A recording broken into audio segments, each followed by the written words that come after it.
News पहुंचाएगा हर खबर आप तक।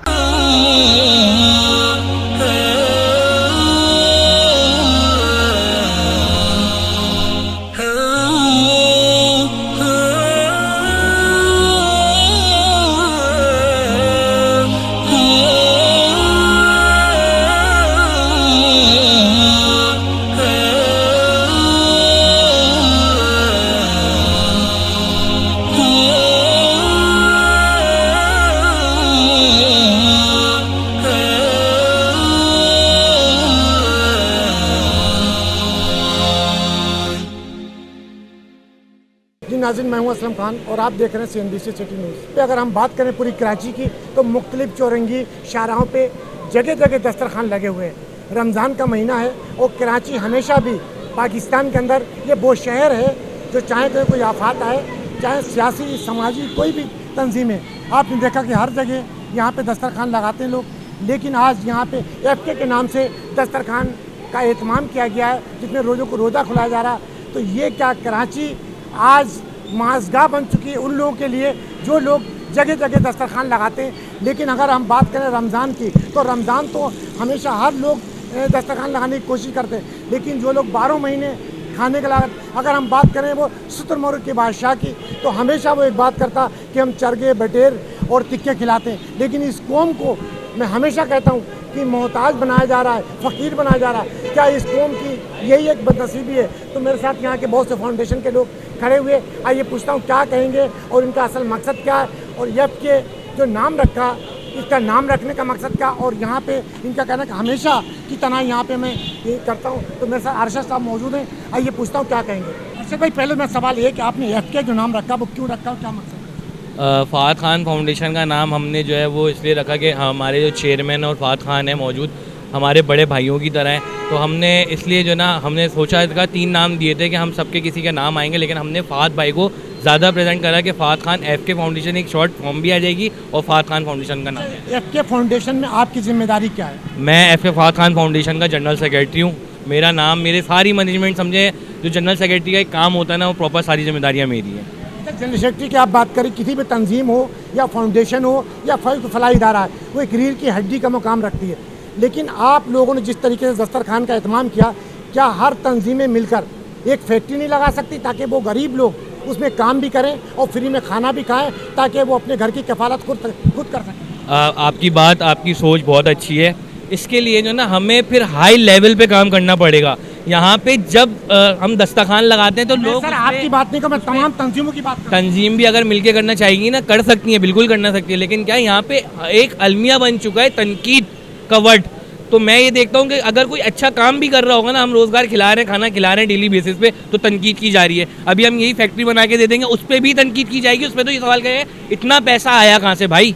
फिर ये सवालात किस तरीके से लोगों को अच्छे पैसे की बात करिए, आपने यहाँ पे कंटिन्यू खिलाते हैं, कम से कम 40-50 हज़ार रुपये पर डे खिलाते होंगे, तो ये पैसा आपके पास कहाँ से आता है? फंडिंग होती है, फ़ाहद खान फाउंडेशन फैमिलीज हैं, डोनर्स हैं, लोग देख रहे हैं, पेज को देख रहे हैं कि हाँ यार हकदार तक पहुँच रहे हैं। मजदूरदार दिहाड़ीदार तबका जो 1700 रुपये कमाने वाला है, वो अगर एक वक्त के अपने पैसे बचा रहा है और दोपहर में बैठ के यहाँ पे खाना खा रहा है, तो लोग आके फ़ाहद खान फाउंडेशन को सपोर्ट कर रही है। क्या ये जिम्मेदारी हुकूमत की नहीं है, फ़ाहद खान की जिम्मेदारी है? हुकूमत का क्या काम है? बस बात वही है, फिर बात जो है ना कहीं से कहीं निकल जाएगी हुकूमत का भी। अगर ये हुकूमत, ये इतने लोग बैठे हुए ना इस चौरंगी के ऊपर, अगर ये चौरंगी पे बैठना छोड़ दे और हुकूमत क्या कोई एक आम जो बड़ा बिल्डर हो, कोई भी XYZ हो, अगर इनको डेली बेसिस पे रोज़ाना की बुनियाद पे अपनी कारोबार की ज़िंदगी के हवाले से इनकी अपनी जगह एक मुकर्रर कर दी जाए ना, तो हमें समझ आती है NGOs वालों को कि हम दस्तरखान नहीं लगाएंगे। फिर आप एक नौजवान हैं, हर इंसान चाहता है कि मैं पैसे बनाऊं, अपनी फैमिली को सपोर्ट करूं, तो आपके अंदर ये जज्बा कहाँ से आया कि लोगों को खाना खिलाएं और दस्तरखानों में? हम ये वाक़या बस यही है कि लॉकडाउन में स्टार्ट किया था और 50 बॉक्सेस से हमने इसको स्टार्ट किया था। जब हम इसको लेके निकले, चला, कारवां बढ़ता गया और दिली सुकून मिला कि वाकई में हम तो अपना चैन से, हम 3 वक्त की रोटी हमें मिल रही होती है। हमने कभी इनसे पूछा है कि इनको 1 वक्त की रोटी मिल पाती है?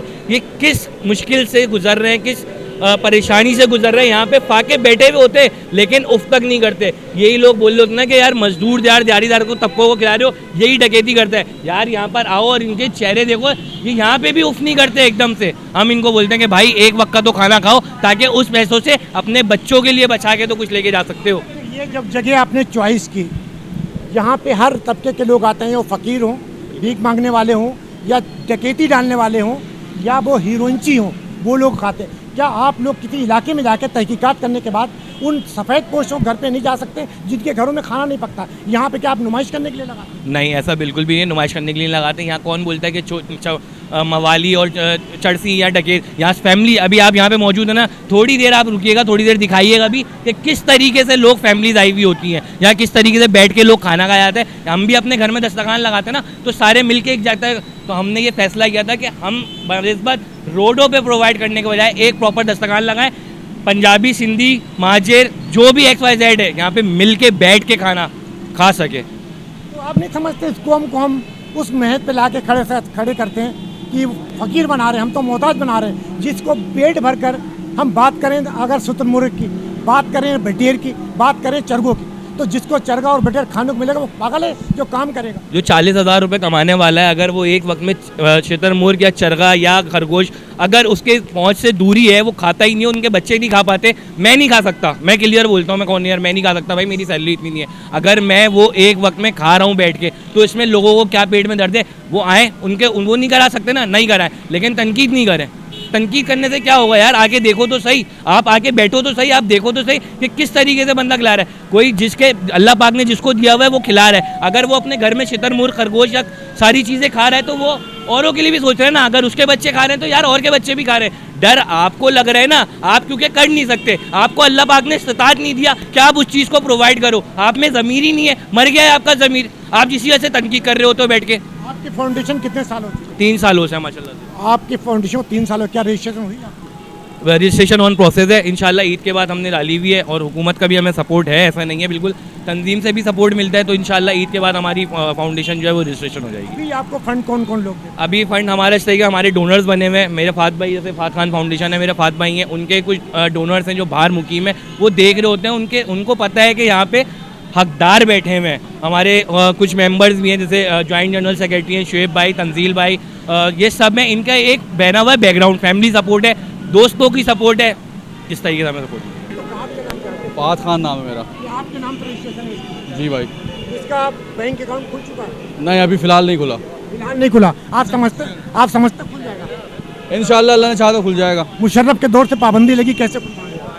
और लोग अभी तो खुले नहीं खुले में हो रही खुला। चीज़ें हो रही हैं, ऐसा नहीं है कि चीज़ें नहीं हो रही, लेकिन प्रॉपर आपकी रजिस्ट्रेशन हो, प्रॉपर आपका NTN बना हुआ हो, प्रॉपर आपकी चीज़ें आप NTN FBR वालों को आप दिखाएंगे तो उसके तहत आपकी सारी चीज़ें मिलेंगी। अंडरटेकिंग टाइम प्रोसीजर है, लॉन्ग टर्म है सो फार। इसका ये मतलब नहीं है कि बंदा थक के बैठ गया, मतलब इतना इसको लेंथी किया हुआ है प्रोसीजर को। हालांकि अगर हम दूसरे ममालिक में देख रहे हैं तो 1 से 2 घंटे के अंदर USA के अंदर रजिस्टर्ड हो जाती है उनकी फाउंडेशन, जो भी हो। अल्लाह करे आपका ये अकाउंट खुल जाए, लेकिन बहुत मुश्किल है क्योंकि 25 साल से मैं सहाफ़त कर रहा हूँ, मुझे पता है किस तरीके से क्या होता है।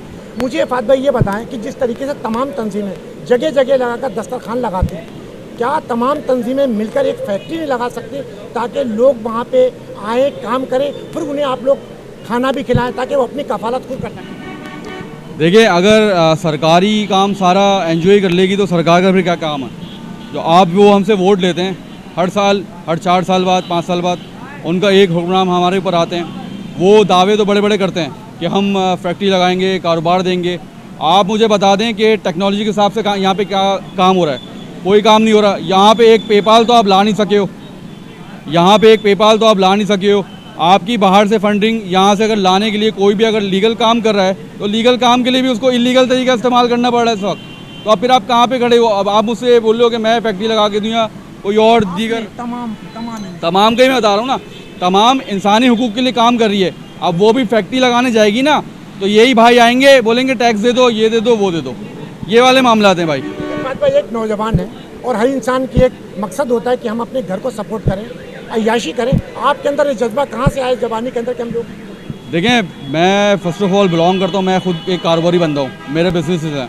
तो मुझे इस अगर वे में मैं जाऊँगा तो मैं काम ही नहीं कर पाऊँगा। और जिसकी नीयत में खोट आ जाता है ना भाई, फिर उसका ना दस्तरखान चलता है ना NGO चलती है। और माशाल्लाह हमारे पास आप ये देख सकते हैं कि जितने भी यहाँ मौजूद हैं ना इस वक्त, टीनेजर और यंगस्टर हैं, कोई आपको ओल्ड एज वाला बंदा नज़र नहीं आएगा यहाँ पे। मोस्टली हमारे पास जो कैटेगरी इस वक्त मौजूद है वो मोस्टली अंडर 18, अंडर 21 वाली है हमारे पास, जो हमारे साथ वॉलंटियर भी करती है, हमारे साथ काम भी करती है, डोनेशन और फंड रेजिंग में हमारी हेल्प आउट भी करती है। मैक्सिमम हम देख रहे हैं कम से कम 50 से 60 हज़ार रुपये पर डे का आप यहाँ पे खिलाते होंगे। आपका कौन सा ऐसा बिजनेस है जो रोज़ यहाँ पे आप ला कर खाएंगे या कहीं से फंड आता है? देखें बिज़नेस तो नहीं है, बट हमारे पास जो लोग हैं, देखें अल्लाह नाम पे करने वाले बहुत हैं। वो बोलते हैं हम दे रहे हैं आप लगाओ, वो उनसे हम सवाल भी नहीं पूछ सकते कि भाई हम क्या करें। वो बोलते हैं भाई मुझे ये चीज़ चाहिए, क्वालिटी अच्छी चाहिए, जो मैं खा रहा हूँ मैं अपने बंदों को खिला रहा हूँ। तो हम उसी तरह उसी वे के अंदर, उसी डिसिप्लिन के अंदर लोगों को बिठाते हैं, सर्व करते हैं चीज़ों को। मील होती है और बिल्कुल फ्रेश मील होती है जो हम लोग खाते हैं। आप उसके बाद हमें देख भी लेगा कि उसमें से हमारे वॉलंटियर हम लोग उसमें से खा रहे होंगे वो चीज़, ये नहीं कि हमारे लिए बिल्कुल अलग आ रही है। कि आप लोगों ने चौरंगी को चॉइस किया। अगर हम बात करें एक इलाकों की जो गरीब इलाके हैं जहां शाम को एक वक्त का खाना मिलना मुश्किल होता है, तो क्या आपके वॉलंटियर घर घर जाकर, इलाकों में जाकर कहीं तहकीकात नहीं करें कि गरीब लोग वो घर में खाते हैं, ताकि यहाँ आपने लगाए तो कहीं नुमाइश तो नहीं करना चाहते? देखिए बात अगर नुमाइश की होती ना तो यहाँ पे नहीं लगाता मैं। मेरे पास इससे फेमस चौरंगियाँ हैं जहाँ पे मैं लगाऊँ और मैं फेम कमा लूँ। और रही इस बात के गरीब तबके वाली आवाम की, उसके बाद ऑन रिकॉर्डेड हमारे पास मौजूद है चीज़ें जो कि आप अगर बोलेंगे तो आपको भी दिखा सकते हैं। जो इलाके हमारे मौजूद है ना, पहली चीज़ वहाँ पे अगर हम जाते हैं तो हमें सिक्योरिटी प्रोवाइड नहीं होती है भाई। अगर हमारा कोई 8, 10, 5, 6 वॉलंटियर जा रहे हैं, अपनी सेल्फ सर्विस में जा रहे हैं, अपनी मदद तहत जा रहे हैं, वहाँ पे कोई प्रोटोकॉल नहीं मिल रहा, कोई पुलिस नहीं मिल रही। अगर वहाँ पे काम करने भी जा रहा है तो समवेयर ऐसा हो जाता है कि वहाँ पे क्रिटिकल सिचुएशन हो जाती है कि चीज़ों को छीनना, झपट्टा मारना, तो ये सारी चीज़ें फेस करना पड़ती हैं। और रहा सवाल उन जगहों पे जाने का, देखें जा सकते हैं लेकिन वहाँ के लिए भी दीगर चीज़ें प्रोवाइड होती हैं। बोलना आसान है, करना मुश्किल है। जी नाज़रीन, ये थे फ़ात खान साहब जिनकी आपने गुफ्तगू सुनी। उन्होंने कहा कि हकीकत इतने कि बोलना आसान है, करना बड़ा मुश्किल है। अगर ये काम हुकूमत खुद करे जिसकी जिम्मेदारी बनती है, लेकिन हर जगह मैं देखता हूँ दस्तरखान NGOs लगाती, मुख्तलिफ फाउंडेशन लगाती। अगर ये NGOs और फाउंडेशन नहीं हो तो शायद इस कराची में बहुत से लोग घरों में भूखा सोए, उनके बच्चे भूखा सोए, उनके खाने एक वक्त नहीं मिले। लेकिन हमारा काम जो तंजीमें कर रही हैं, हुकूमत उसको नहीं देख रही। लेकिन उनको फिर भी मैं कहूँगा कि अगर तमाम तंजीमें मिलकर एक फैक्ट्री लगाएं तो यकीनन हर लोग उसमें काम भी करेंगे, अपनी घर की कफालत भी कर सकें। लेकिन उसके साथ साथ भी ये फाउंडेशन घरों में राशन भी तकसीम करती हैं, पैसे भी देती हैं, ताकि उन घरों में जाके उनके घरों में बच्चों को एक वक्त का खाना मिल सके। लेकिन हुकूमत कहाँ सो रही है, क्या कर रही है, ये तो आने वाला वक्त बताएगा, लोग बताएंगे कि किस तरीके करते हैं। तो मैं दिखा सकूँ हमारा कैमरामैन कि लोग यहाँ पर आप देख सकते हैं, ये बहुत सफ़ेद पोश लोग बैठे हुए हैं यहाँ पे अपने रोज़ा खोलने के लिए। अगर रोज़ा खोलने की वजह से इन्होंने यहाँ पे ये दस्तरखान लगाया है तो समझ में आता है। अगर इन्होंने एक बिजनेस बनाकर लगाया तो यकीनन इस पर सवाल निशान उठता है, सवाल होता है कि आखिर यहाँ पे क्यों लगाया हुआ है, आखिर उन इलाकों में क्यों नहीं जाते जहाँ पे एक वक्त का खाना लोगों को मैसर नहीं है, ताकि घर में भूखा सोते हैं। लेकिन वहाँ कोई घर में जाने वाला नहीं। चौरंगियों पे जगह जगह दस्तरखाने आपने देखे कि लगे हुए हैं, कोई सुत्तर मुर्ग खिला रहा है, कोई चरगे खिला रहा है। लेकिन बात फिर वहीं आती है, क्या हम इस कौम को मोहताज बना रहे हैं, इस कौम को नाकारा कर रहे हैं? जिस बंदे को हर वक्त में रोटी मिलेगी, चरगे मिलेंगे, बटेर का गोश्त मिलेगा, तो वो काम करने के लिए क्यों जाएगा? आखिर हमें इस पर सोचना है, हुकूमत को भी सोचना है, और वो फाउंडेशन है उन्हें भी बैठकर सोचना पड़ेगा कि आखिर ये कब तक चलेगा इस तरीके से। क्या पाकिस्तान इसी तरीके से चलता रहेगा जिस तरीके से 75 सालों से चलता हुआ है? हमें सोचना है, हमारी आवाम को सोचना है। कैमरामैन सैयद आसिफ के साथ Aslam Khan, CNBC city news Karachi. इस वीडियो को लाइक करें, हमारे चैनल को सब्सक्राइब कर बेल आइकन जरूर प्रेस करें हमारी न्यू वीडियो सबसे पहले देखने के लिए।